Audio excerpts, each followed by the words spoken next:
ग म म म ग म म ग रे सा।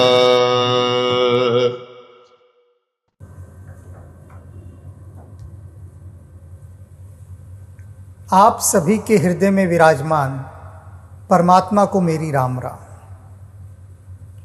रामचरितमानस के इस नवे एपिसोड में एक बहुत बड़ी विशेषता है।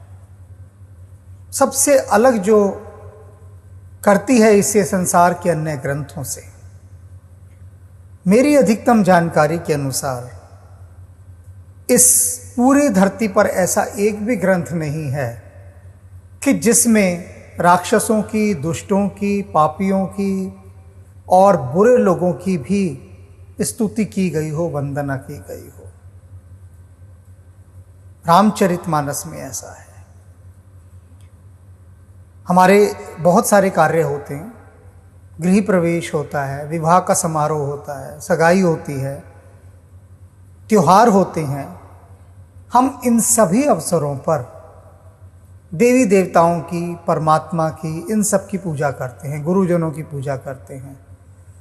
कोई पापियों की, राक्षसों की, दुष्टों की, खलनायकों की, इनकी थोड़ी ना पूजा करता है, कोई भी नहीं करता। क्यों? बात सही है ना? सोचिए जरा गहरे में, कौन करता है? किसी ने भी नहीं की। करना तो दूर की बात है, कोई सोच भी नहीं सकता कि गृह प्रवेश है और हम राक्षसों की पूजा करें। लेकिन तुलसीदास जी कर रहे हैं इस ग्रंथ में।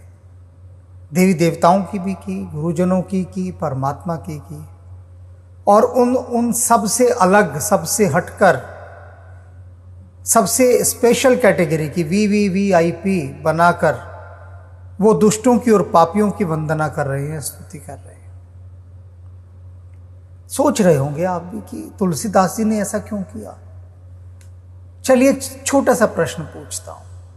आप देखिए, जो रामचरितमानस है ना, ये जीवन को बड़े सुखमय ढंग से, भक्तिपूर्ण ढंग से जीने की शिक्षा दे रही है। आपको लगेगा कि बहुत तुलसीदास जी ये क्या बात करने लगे बीच में, लेकिन ये बात है कि आपका जीवन बड़े सुंदर, सुचारू और सुव्यवस्थित रूप से चले। हम क्यों देवी देवताओं की पूजा करते हैं? हम कोई भी अच्छा काम शुरू करना चाहते हैं, कोई भी नया काम, क्यों देवी देवताओं की पूजा करते हैं? गणेश जी की करते हैं ना, शादी की हर कार्ड में पहले लिखा होता है निर्विघ्न, निर्विघ्न करो हमारे सारे काम पूरे। हम देवी देवताओं से कहते हैं कि हमारे मार्ग में कोई विघ्न ना आए। तो भैया विघ्न कहां से, कौन देगा विघ्न? पापी लोग देंगे, दुष्ट लोग देंगे, बुरे लोग देंगे। तो तुलसीदास जी कहते हैं उनसे भी तो मैं वंदना कर लूं, उनकी भी तो स्तुति कर लूं। जिन्होंने मेरे मार्ग में विघ्न डालनी है तो उनको भी प्रसन्न कर लिया जाए। वो भी प्रसन्न हो जाएंगे, देवी देवता भी प्रसन्न हो जाएंगे, तो सारे काम ठीक से चलेंगे। तो इसलिए इस अध्याय में अब वो संतों के बाद बुरे लोगों की, दुष्ट लोगों की, पापियों की स्तुति कर रहे हैं। बहुत गजब की स्तुति की है, व्यंग्यात्मक की है, लेकिन व्यंग्य ऐसा है कि पकड़ में नहीं आता, मुश्किल से पकड़ना पड़ता है।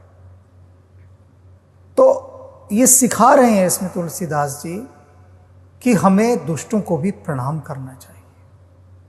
जब ये बातें पूरी हो जाएंगी, इसकी व्याख्या, तो अंत में बताऊंगा कारण इसका।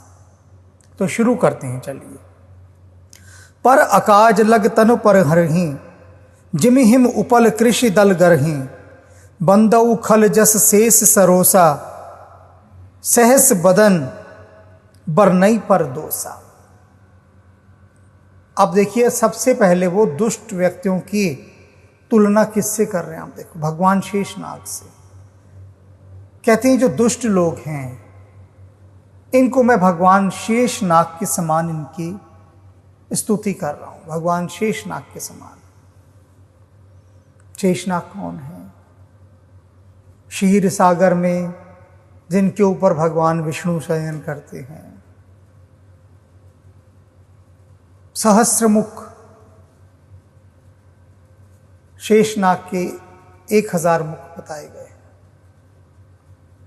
तो वह 1000 मुखों वाले जो भगवान शेषनाग हैं, कहते मैं उनके समान दुष्टों को समझता हूं, क्योंकि ये दुष्ट भी 1000 मुखों वाले हैं।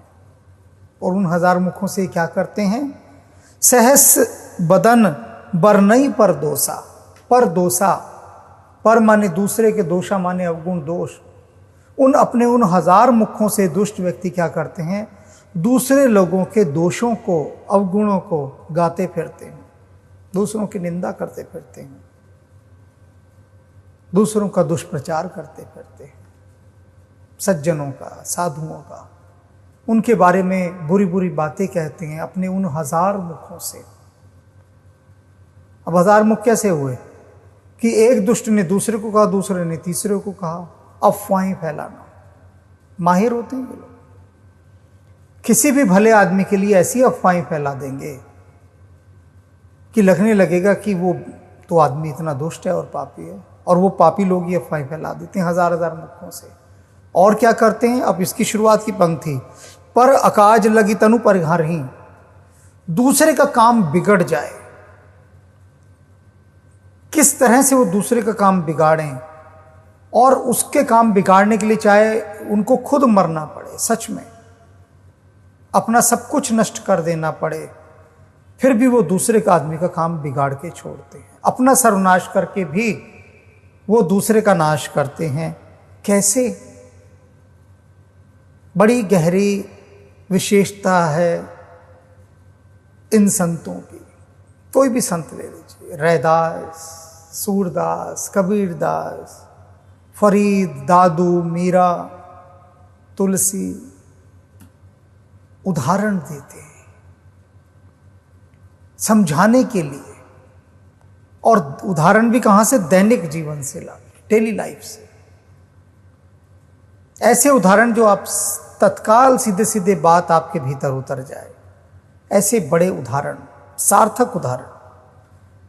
अब इसमें उन्होंने क्या कहा है कि जो बुरे लोग होते हैं, पापी लोग होते हैं, आपके हर काम को बिगाड़ने की कोशिश करेंगे, और ऐसे बिगाड़ने की कोशिश करेंगे कि चाहे इसमें इनका अपना भी सब कुछ, खुद भी मर जाए, अपना, अपने परिवार का, सबका नाश कर दें, कोई चिंता नहीं, आपका बुरा होना चाहिए। लेकिन और कैसे करते हैं ये? जिमी जैसे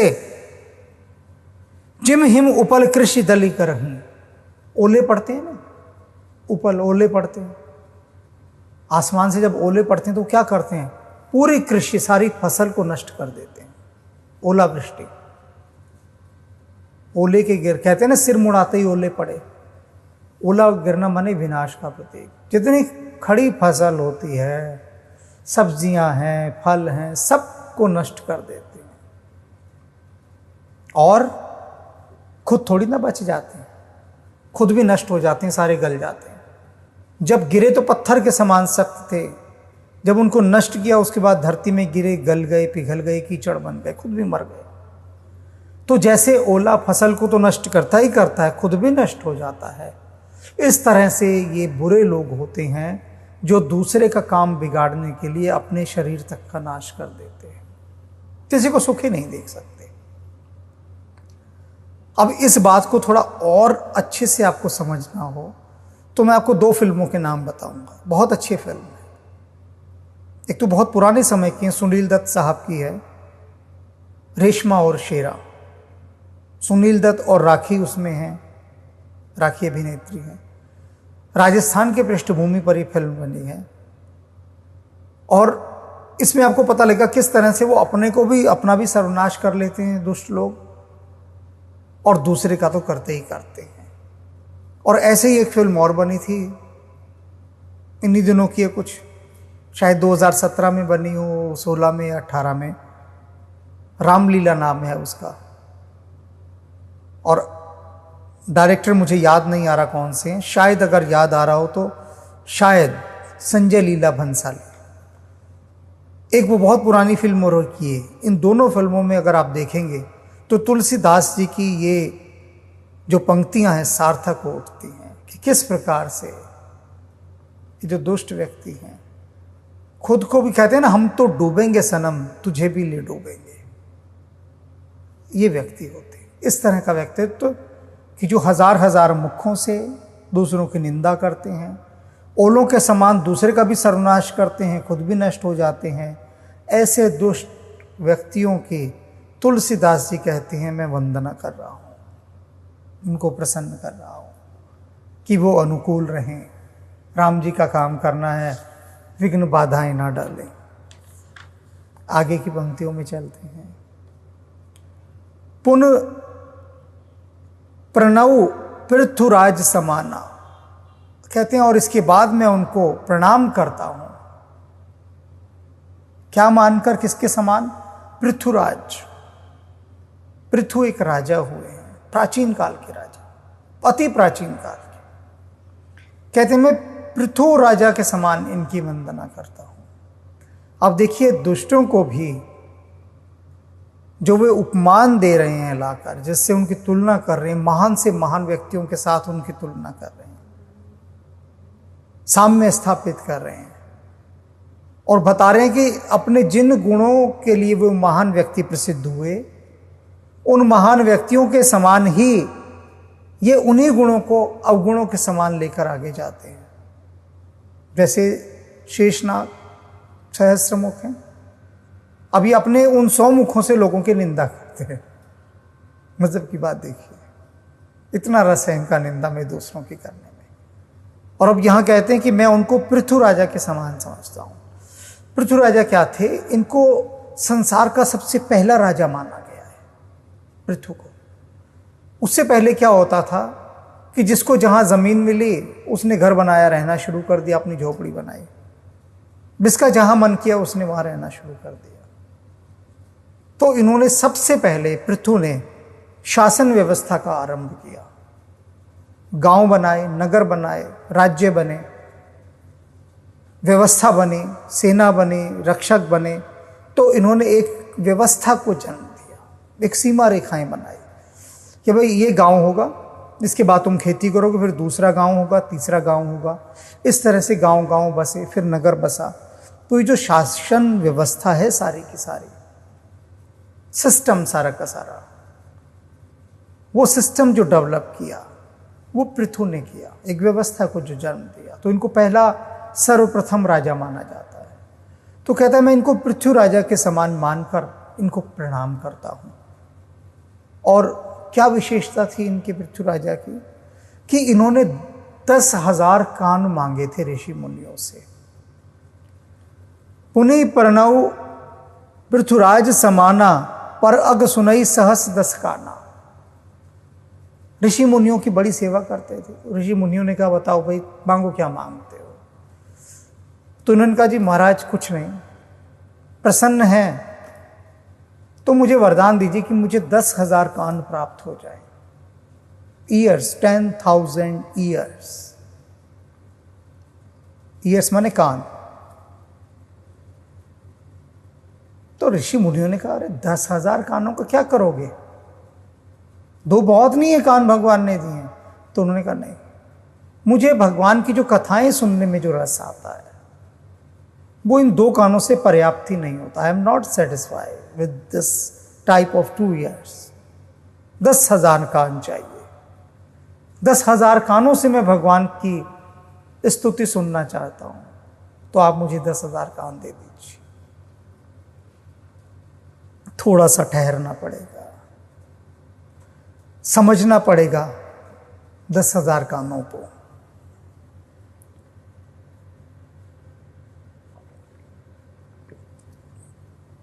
क्या है ये 10,000 कान? भगवान महावीर कहते हैं श्रावक होना, द बेस्ट लिसनर। आप सोचिए 10,000 कान अगर शरीर में होंगे तो शरीर कहां रहेगा? शरीर तो रहेगा ही नहीं, सब जगह कान ही कान हो जाएंगे। तो क्या ये कान होना कि आपका पूरा अस्तित्व, आपकी पूरी होल बॉडी एक लिसनिंग पॉइंट बन जाए, लिसनर्स हो जाएं आप, बेस्ट लिसनर। आप सिर्फ सुनने वाले रह जाएं, शरीर की कोई और इंद्री ना बचे, सिर्फ सुनना ही रह जाए। अभी मैं बोल रहा हूं, आप सुन रहे हैं, बड़ी साधारण सी बात है। ये सुनना नहीं हो रहा।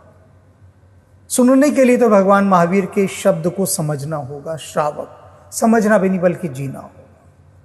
श्रावक बहुत उच्च कोटि का शब्द है, बहुत उच्च कोटि का। भगवान बुद्ध, भगवान महावीर ये सब कहते थे कि अगर आप एक अच्छे श्रावक हो जाएं तो भी आप ज्ञान को उपलब्ध हो सकते हैं।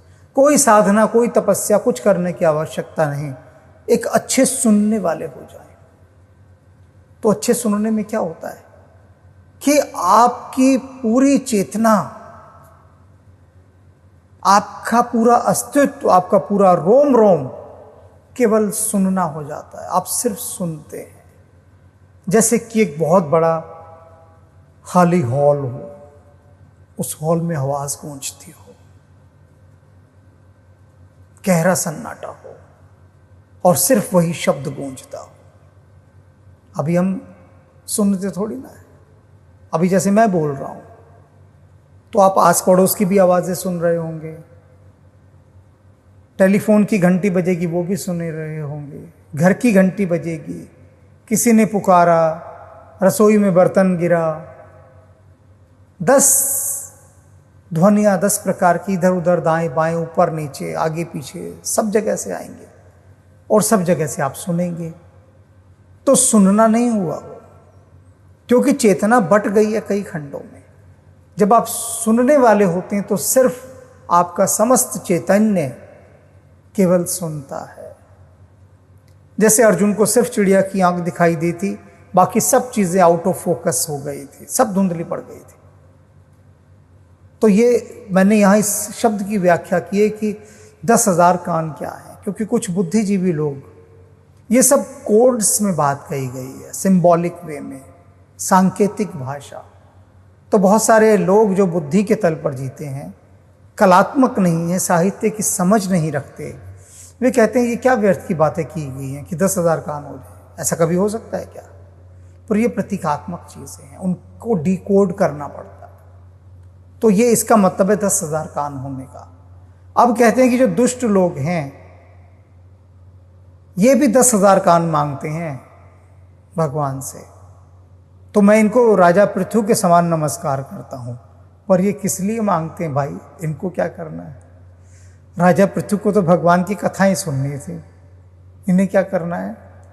पर अघ सुनई, पर अघ दूसरे के पाप सुनने हैं, दूसरे की निंदा सुननी है। इनको 10,000 कान क्यों चाहिए कि हजार हजार लोगों से सुननी है दूसरों की निंदा। पर अघ, संसार में ऑफिस ही है, सब जगह संसार चल रहा है तो ऑफिस से ही चल रहा है ना। हर ऑफिस है तो ऑफिस में बॉस भी है, एक बॉस, 2 बॉस, 3 बॉस, 4 बॉस, एक का बॉस एक, दूसरे का बॉस एक। जैसे गुड़िया होती है ना, एक लकड़ी की गुड़िया, बड़ी सी जापानी गुड़िया या पता नहीं कौन सी बड़ी गुड़िया होगी, इतनी बड़ी, उसके अंदर फिर एक छोटी गुड़िया, फिर एक छोटी गुड़िया, फिर एक छोटी गुड़िया, सब उसके अंदर समाई होती है। ऐसे एक संस्था के अंदर बहुत सारे बॉस होते हैं, एक बॉस, 2 बॉस, और हर बॉस के पास उसके गीत गाने वाले भी होते हैं। मैंने अच्छे शब्द का इस्तेमाल किया है, गीत गाने वाले। दूसरे शब्दों में कहूं, एक चालू बोलचाल की भाषा में तो उसके चमचे चारों तरफ होते हैं। मेरे पास कुछ लोग थे इस तरह के जो अपने बॉस के खास चमचे हुआ करते थे। उन्होंने मुझे बताया, क्योंकि मेरे पास आके ज़्यादातर लोग ईमानदार हो जाते हैं, उन्हें लगता है कि मुझसे क्या छुपाना, तो मुझे अपने दिल की बात कह देते हैं।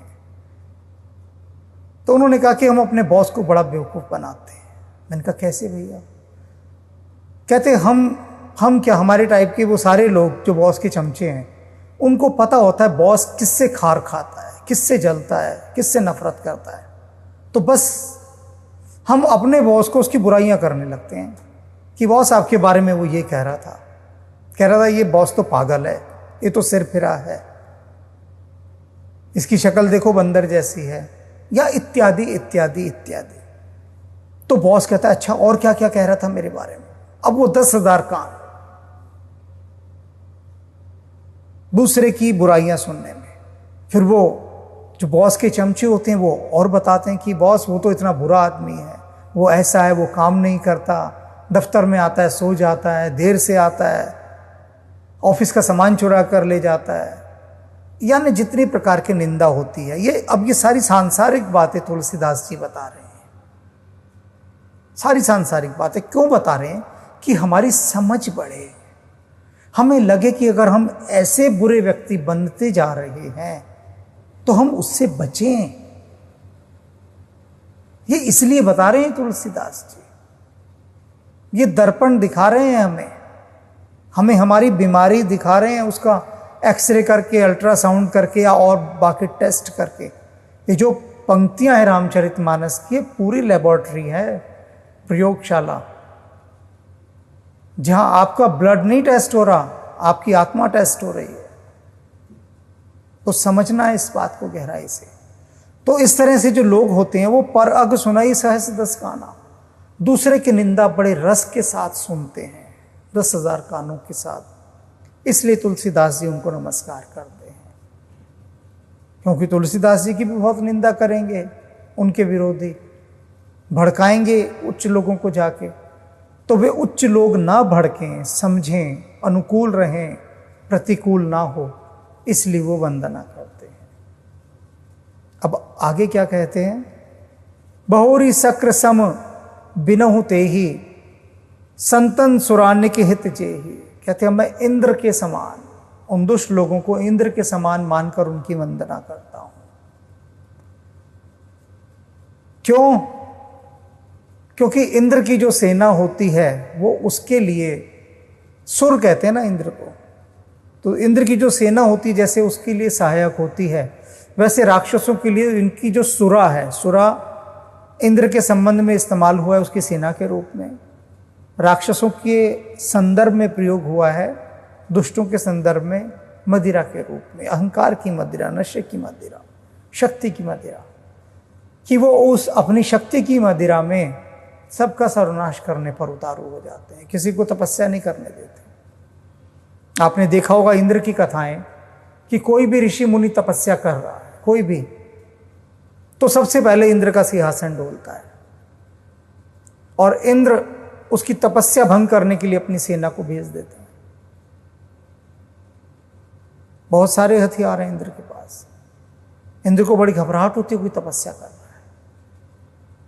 इसी प्रकार से जो दुष्ट लोग होते हैं, अगर आप बहुत अधिक कुछ क्रिएटिव काम कर रहे हैं, ऐसा काम कर रहे हैं जिससे आपका नाम हो रहा है, आगे बढ़ रहा है, तो उन लोगों को तकलीफ शुरू हो जाती है और वो आपको कष्ट देना शुरू करते हैं।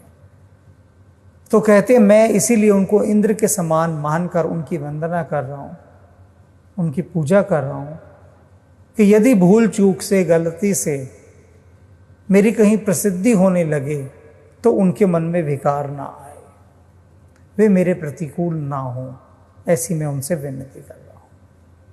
पूरा सामाजिक मनोविज्ञान का खांचा खींच के रख दिया है तुलसीदास जी ने। आगे देखिए, बचन वज्र जेहि सदा पियारा। क्या बात कही है, कमाल की बात है।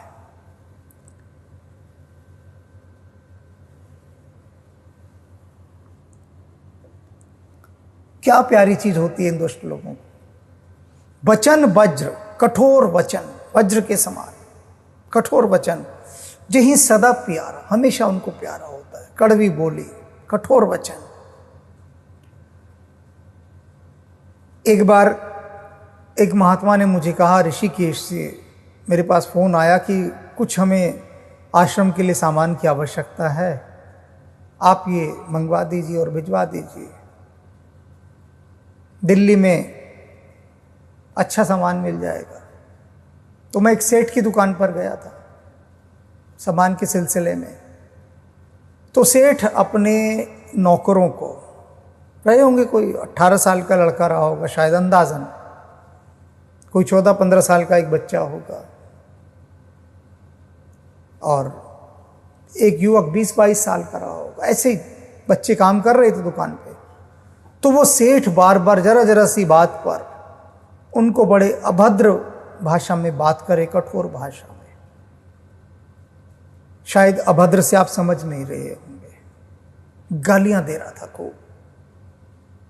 जितनी गिरे से गिरी गाली होती है वो उनको चिल्ला चिल्ला कर दे रहा था। मैं वहां बैठा हूं, सामने एक दो ग्राहक और बैठे हैं, और वो उनको बात बात में कठोर वचन कह रहा है, गालियां दे रहा है। यही बात कहते हैं, वचन वज्र जही सदा प्यारा। जिनको कठोर वचन सदा प्यारे होते हैं, जो लोग, कुछ लोग जो दुष्ट लोग होते हैं, ऊंचे पद पर पहुंच जाते हैं, तो वो अपने से नीचे काम करने वालों को बड़े अपमानजनक शब्दों से बात करते हैं, बड़े कठोर शब्दों से, बड़े अपमानित करने वाले शब्दों से, कटु वचनों के साथ। ऐसे ऐसे शब्द होते हैं उनको कि हृदय को चीरते हुए चले जाए आदमी को, क्योंकि वो जानते हैं कि वो उच्च पद पर बैठे हैं और उस सीट पर बैठे हैं जहां बैठे उनसे जो जूनियर है वो उनको कुछ नहीं कह सकता। वे चाहे उसको जितनी मर्जी गालियां दे दें, जितना मर्जी उसको नीचा गिरा दें, अपमानित कर दें, लेकिन उसकी नियति है, उसकी डेस्टिनी यही है। जो नीचे आदमी है, चाहे वो कितना पवित्र है, कितना सीधा साधा है, ईमानदार है, लेकिन उसको सिर झुकाकर अपने बॉस की गालियां सहनी ही पड़ेंगी। और बॉस की अपनी इरिटेशंस होती हैं बहुत सारी, उसकी घर की इरिटेशंस, उसको अपने सीनियर बॉस से डांट पड़ी होती है, उसकी इरिटेशन, उसकी बहुत सारी अतृप्त वासनाएं पूरी नहीं होती, उसकी इरिटेशन, वो सारी की सारी खींच वो अपने जूनियर पर निकालता है। वही तो निकालेगा ना, तो अपने जूनियर को सताता है बुरी तरह से।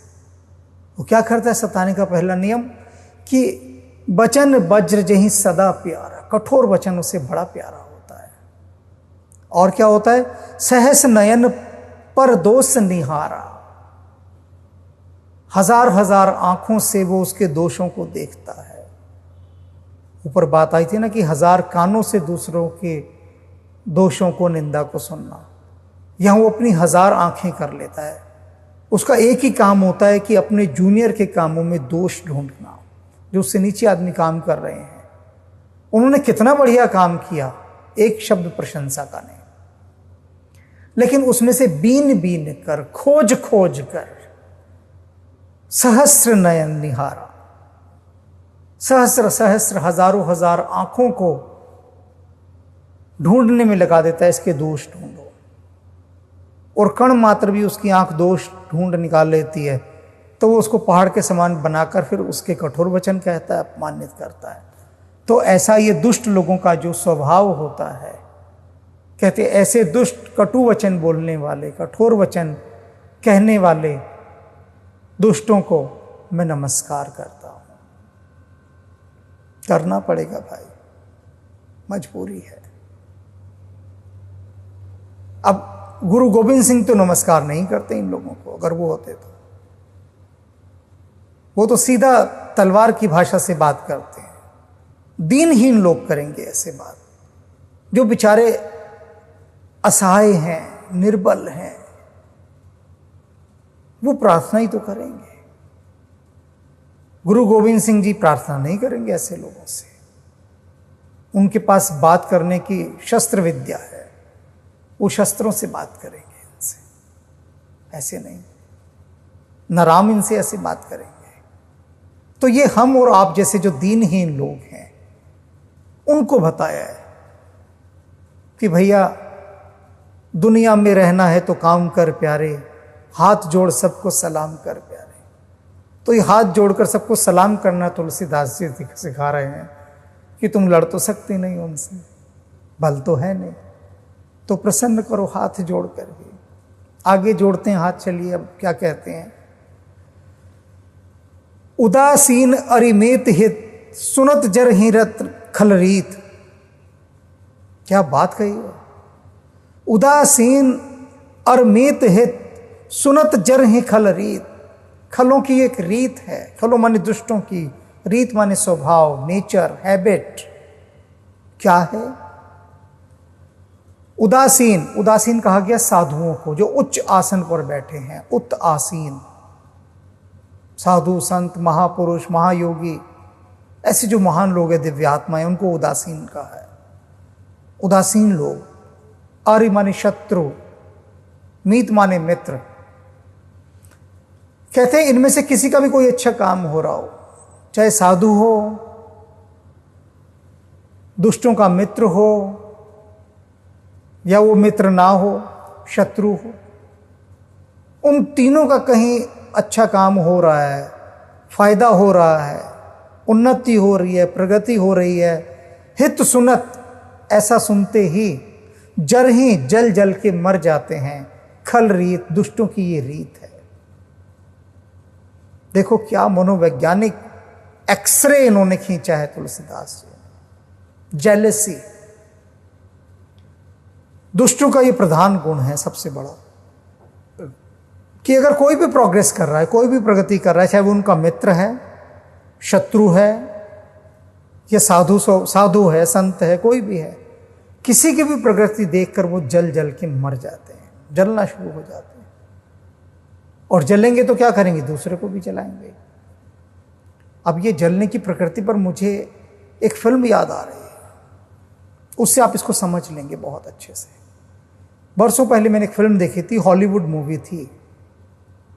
यूं ही संयोग से देखने बैठ गया, और आप सुनेंगे तो आपको भी बहुत अच्छी लगेगी उसकी कथा। शुरुआत की बात है, आगे फिल्म मैंने नहीं देखी, वहीं से मैं रुक गया बस। कि एक नवयुवक फायर ब्रिगेड में काम करना चाहता है, फायर ब्रिगेड डिपार्टमेंट में, यानी अग्निशमन सेवा में, आग बुझाने का जो काम करती है। गाड़ी आती है ना आग बुझाने वाली,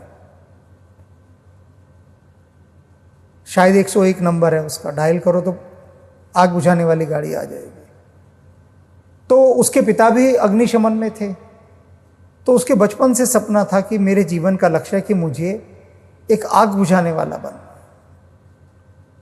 एक कितना मौलिक सपना है, क्रिएटिव। क्योंकि बच्चों को विद्यालय में अगर निबंध आता है लिखने को, मेरे जीवन का लक्ष्य है, तो सभी डॉक्टर बनना चाहते हैं, इंजीनियर बनना चाहते हैं, या आईएएस ऑफिसर। 3 चीज़ें होती हैं बस। पैसा है तीनों में, दब के पैसा। कोई नहीं कहता, आज तक मैंने नहीं देखा किसी ने लिखा हो कि मैं किसान बनना चाहता हूँ, मेरे जीवन का लक्ष्य है, मैं बढ़ई बनना चाहता हूँ, मैं लुहार बनना चाहता हूँ। कोई नहीं लिखता। सब लिखेंगे बड़ी बड़ी ऊंची पोस्ट, मैं ये बनना चाहता हूँ, जिसमें पैसा हो, रुआब हो, नशा हो। तो वो जो युवक है, वो फायर ब्रिगेड का आग बुझाने वाला एक कर्मचारी बनना चाहता है, बन भी जाता है। तो पहले दिन जब उनको भेजा जाता है फील्ड में, तो उनका बॉस कहता है कि देखो, आग बुझाने के बहुत सारे नियम हैं, तुमको सब समझा दिए गए हैं। एक नियम ऐसा है कि जब मैं तुमको कहूँ सब बाहर आ जाओ, तो उसके बाद जिस बिल्डिंग में आग लगी हो, जिस भवन में, जहाँ कहीं भी हो, आपको फौरन खाली करके बाहर आ जाना, फिर कोई अंदर नहीं रहेगा उस आवाज़ के बाद। एक जगह आग लगती है, सब बुझाने जाते हैं, वो नवयुवक भी अंदर घुस जाता है बिल्डिंग में। तो वो बॉस कहता है कि अब सब बाहर आ जाओ, ये बिल्डिंग खतरे में है, सब तत्काल बाहर आ जाओ, बिल्डिंग गिर सकती है किसी भी समय। सभी बाहर आ जाते हैं, और वो जो नवयुवक होता है, वो जब बाहर होता है, तो एक औरत कहती है कि मेरा छोटा सा बच्चा अंदर रह गया है, उसे कोई बचा लो। तो वो जाता है दौड़ के बचाने, तो बॉस कहता है नहीं जा सकते तुम, अभी मेरा ऑर्डर है कि अब नहीं जाओगे, क्योंकि अब ये बिल्डिंग खतरे के अंदर है, तो अब तुम यहीं रहो। वो बॉस की बिना बात माने घुस जाता है बिल्डिंग में, और बहुत खतरों को खेलता हुआ, अपने प्राणों को दांव पर लगाता हुआ, वो उस बच्चे को बचा कर ले आता है बाहर ले आता है। तो प्रेस रिपोर्टर्स खड़े हैं, उसकी फोटोएं खींचते हैं, अखबार में वो हीरो बन जाता है। तो उसका बॉस अपने उच्च अधिकारियों से उसकी शिकायत करता है कि इसको सज़ा दी जाए, क्योंकि इसने ऑर्डर नहीं माना। मैंने इसको ऑर्डर दिया था कि ये ना जाए अंदर, और मेरे ऑर्डर के बाद भी ये अंदर गया। तो नवयुवक कहता है कि मैं आया क्यों था अग्निशमन डिपार्टमेंट में, मैं आग बुझाने के इस विभाग में इसीलिए तो आया था कि मैं लोगों की जान माल की रक्षा कर सकूं। तो इसलिए मेरा बाहर, मेरी जान थी किस लिए, कि मेरी जान दूसरों की जान बचाने के लिए काम आए, इसीलिए तो मैं इस विभाग में हूं, और इसीलिए मैं अंदर गया। और इनको ऐसा ऑर्डर देना ही नहीं चाहिए था। तो खैर, जो उसके ऊपर के भी सीनियर बॉस थे, वो भी तो साधारण चित्त दशा के लोग थे ना, ऐसे ही कि सुनत जल ही खल रीत, जो दूसरे की प्रशंसा देख देख जलते हैं। तो उन सबको ये लगता है कि ये आदमी तो अपने को हीरो बनना चाहता है, इसलिए वो बच्चे को बचाने गया। तो उसको वहां से उसकी पोस्ट हटाकर उसको स्टोर में भेज दिया जाता है कि जा, उसको सजा दी जाती है। तो लोगों से बर्दाश्त नहीं होता कि अपने किसी अधीन काम करने वाले की इतनी प्रशंसा हो जाए। तो दुष्ट लोग जल जल के मर जाते हैं। जबकि सज्जन होता उसके बदले तो वो उसको और प्रोत्साहित करता, उसका उत्साहवर्धन करता। ऐसा कम होता है, बहुत कम होता है, क्योंकि बड़ा हृदय चाहिए इसके लिए, बहुत बड़ा हृदय, संतत्व का हृदय चाहिए कि किसी की उन्नति देखकर आप हर्ष से भर जाएं, प्रसन्नता से भर जाएं, आपके भीतर आपका रोम रोम खिल उठे, दूसरे को खुश होता देखकर, दूसरे की यश वृद्धि देखकर। नहीं होता ऐसा, और इसीलिए तो सत्संग करना होता है कि ऐसा हो जाए।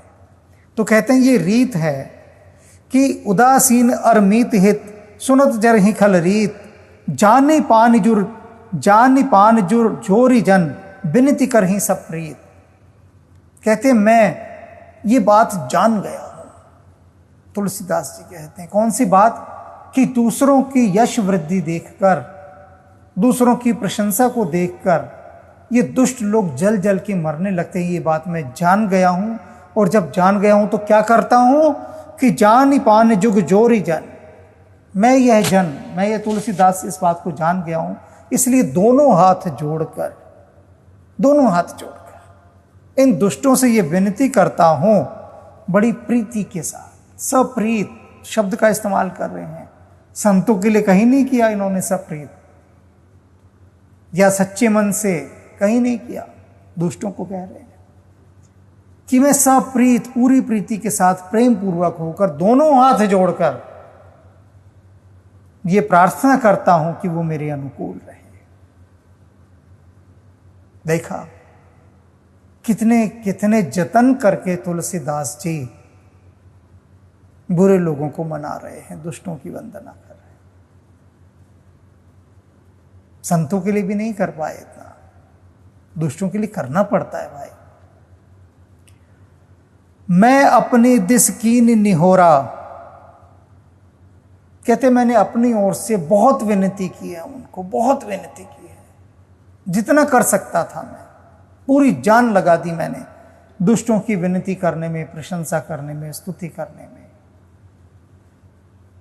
तिन निज और ने लाउब घोरा, बायस पाल ही अति अनुरागा, होई निरामिश कबहू की कागा। कहते लेकिन तिन निज और ने लखहू घोरा, लेकिन वो फिर भी अपनी ओर से जरा सा भी नहीं झुकेंगे।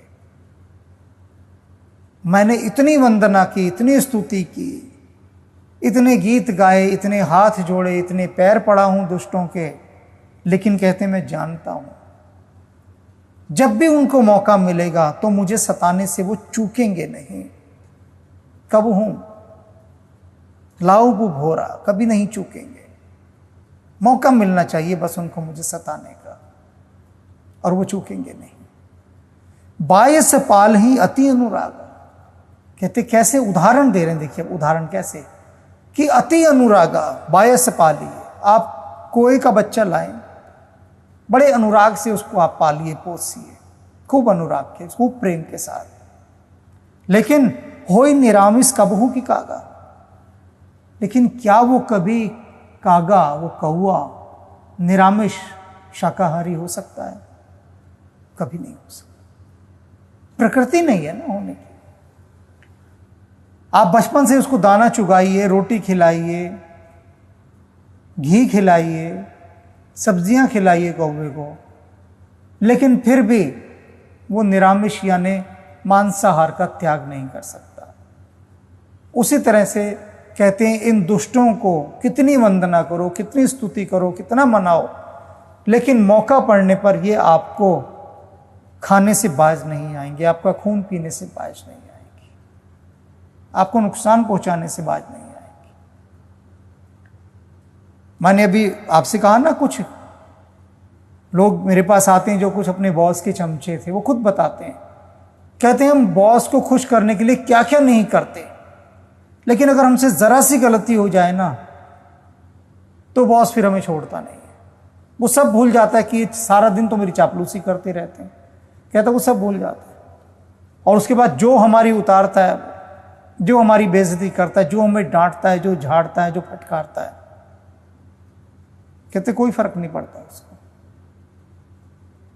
तो यहां तो तुलसीदास जी कह रहे हैं कि कोई उनको कितना भी प्रेम पूर्वक रहे उनके प्रति, उनको बिल्कुल नुकसान ना पहुंचाए, कुछ ना करे, सदा हाथ जोड़े खड़ा रहे, दीनहीन बना रहे, फिर भी ये दुष्ट लोग उनको सताने से बाज नहीं आते। मौका मिलना चाहिए, बस चूकेंगे नहीं। तो अब ये सारा तमोगुणी दर्शन यहां पर तुलसीदास जी ने प्रकट कर दिया कि संसार में इस वृत्ति के लोग हैं। पहले सत्वृत्ति के भी वर्णन किया संतों का, कि संतों के पास कैसा ही आदमी चला जाए, दुष्ट चला जाए, पापी, बिल्कुल गिरे से गिरा आदमी चला जाए, पवित्र आदमी चला जाए, वो सबको समान भाव से देखते हैं। और दुष्ट और सज्जनों के मन में किसी का अहित होता ही नहीं है, किसी का अहित नहीं करते, वो सबके लिए प्रेम पूर्वक रहते हैं। तो वो सज्जनों के गुण बताए। अब यहां पर वो दिखा रहे हैं कि दुष्ट लोग कैसे, कि किस तरह से वो संसार को सताते हैं, पीड़ा पहुंचाते हैं और उसमें सुख का अनुभव करते हैं। तो इसलिए उन लोगों को मैं नमस्कार करता हूं। आप सबको भी करना चाहिए,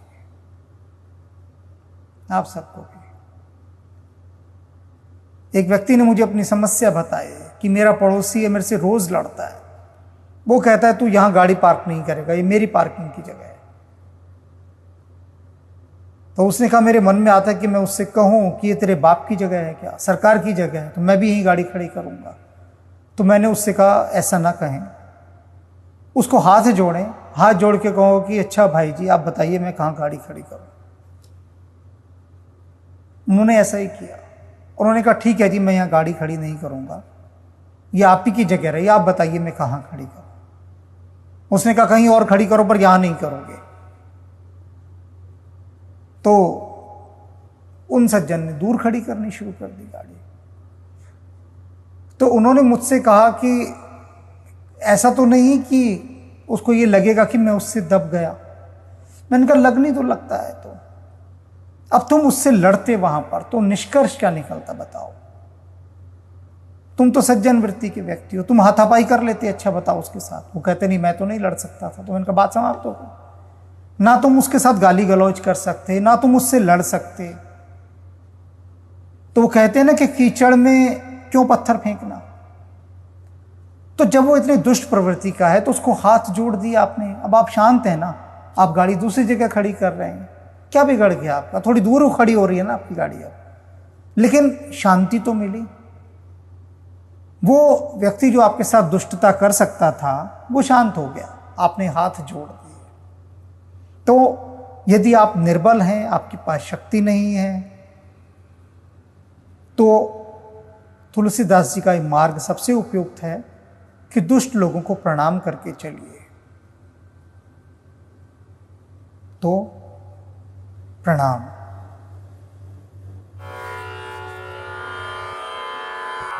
जो सुमिरत सिद्धि होई, गणनायक करि बर बदन, करऊ अनुग्रह सोई, बुद्धि राशि शुभ गुण सदन,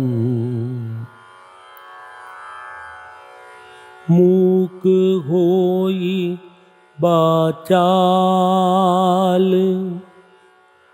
पंगु चढ़ई गिरिवर गहन,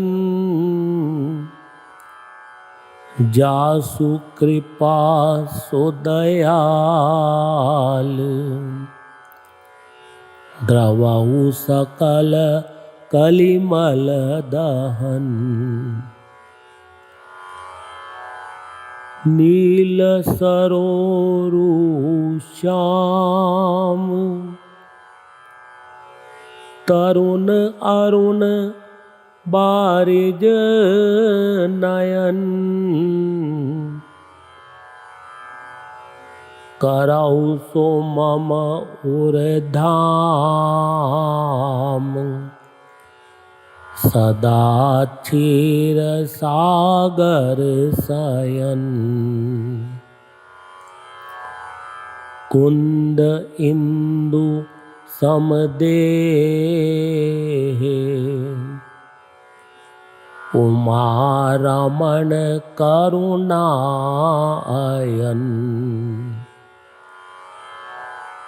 जाहि दीन परनेह, करहु कृपा मर्दन मयन। बंदौ गुरु पद कंज, कृपा सिंधु नर रूप हरि, महामोहतम पुंज, जासु वचन रवि कर निकर। जथा सुअंजन अंजि द्रग, साधक सिद्ध सुजान, कौतुक देखत शैल बन, भूतल भूरि निधान। सुनि समुझई जन मुदित मन, मज्जई अति अनुराग, लहई चारि फल अछत तनु, साधु समाज प्रयाग। बंदौ संत समान चित, हित अनहित नहीं कोई, अंजलिगत शुभ सुमन जिमि, सम सुगंध कर दोई। संत सरल चित जगत हित, जानि सुभाउ सनेहु, बाल विनय सुनि करी कृपा, राम चरण रति देहु। उदासीन अरिमीत हित, सुनत जरई खलरीति, जानी पानी जुग जोरी जन, विनती करई सपरीति।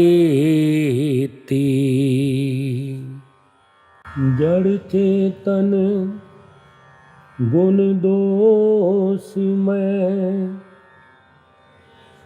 विश्व कीन करतार,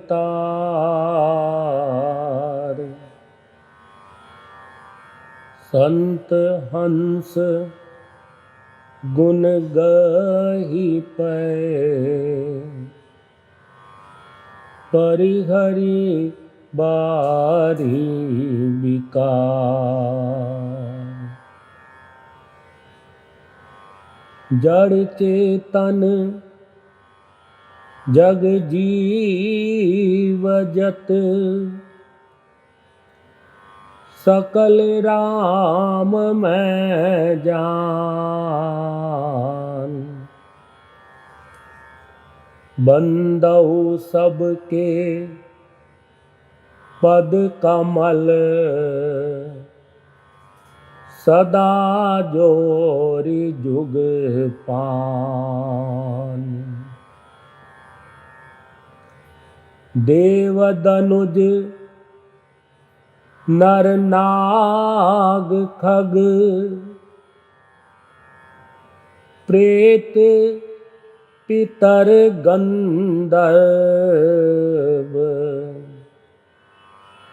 बंदौ किन्नर रजनिचर, कृपा करऊं अब सर्व। भाग छोट अभिलाषु बड़, करऊं एक विश्वास। पैहै सुख सुनि सुजन सब, खल करे हई उपहास।